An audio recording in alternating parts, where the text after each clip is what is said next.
My Lord. Horseman. Talking about I got a 4.0 all the way through. You don't have a thing. You don't have anything. Don't even tell anybody. If you don't know Jesus better than you know mathematics, you don't know anything. If you don't know Christ Jesus better than you know whatever the discipline is, you don't know anything. If any man think he know anything, he what? He knows nothing yet as he ought to. But if any man love God, the same is known of him. That's the real deal, saints. Whatever we think we know, we don't know it like we think we ought to know it. Someone was asking me about the mysteries and about mental telepathy and transcendental meditation and clairvoyance, and they believe they have out of the body experiences, and God shows them and answer prayers through the out of body experience and getting witnesses and all this kind of stuff. And I said, I got one question to ask you. Do you seek the out of body experience? Of course, they say. Then when I got to download it with that person didn't know whether they were saved or not. Yeah. I say, astral travel is nothing new. The devil will give you out of body experiences.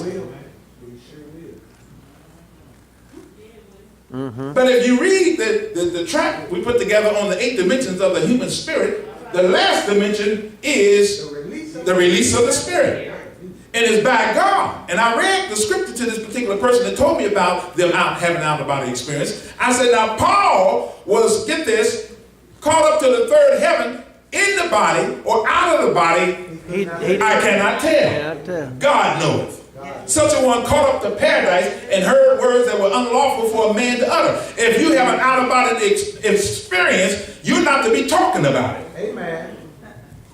Because somebody's going to misunderstand and misinterpret your communication. Even if you're spiritual and God uses you, it's not anything to really be talking about to people who don't understand what's going on in your life.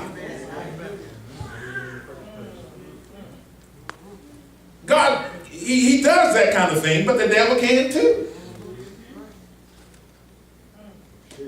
Whoever our Father is can take our spirit and do what they want to do with it. And the people that Jesus said, you are of your father, the devil. And the desire of your father, you will do. And the devil can take a person's spirit and do astral travel. They can show up in different places. We had a particular brother from Nigeria back in the 80s when we were on 24th and High Streets. And he was so confused because his father was the big oil man in Nigeria at the time, and he saw with his father people walking through walls. So he had seen supernatural things take place, walking through walls. And I had to really labor with that young man. I say, hey, look, when Saul went to the witch of Endor, to seek an answer because he was afraid, because he couldn't go to God because he messed up so bad. He said, I want you to contact Samuel for me. And she, get this, she was good in necromancy, which means she has a familiar spirit. And that spirit is familiar with the person that passed on. Evil spirits don't pass on with the people. Familiar spirits stay around to talk to people about the people that have already passed on. So this woman that's involved in necromancy, she's sitting at the table doing her little seance, and because she had a familiar spirit, she was going to say something to Saul to convince him that he's heard from Samuel. But what happened was God raised Samuel from the dead. And the witch cried and hollered and screamed, ah! It shocked her. Because she knows she doesn't have the power. She had a familiar spirit. And then Samuel told Saul, why did you disturb me? And he gave him a prophecy that this is your last day in time.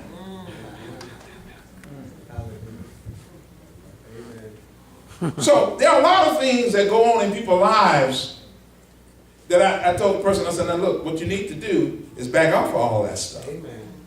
And lay the foundation, the 6 principles of the doctrine of Christ. Because if you don't have the 6 principles of the doctrine of Christ, you become a sensational person. There are a lot of people that are called Pentecostals and Charismatics. They're sensational people. They don't have a balance. Right. Because they're so caught up with the power of God's Spirit and not caught up with the contextualized word that keep them in balance.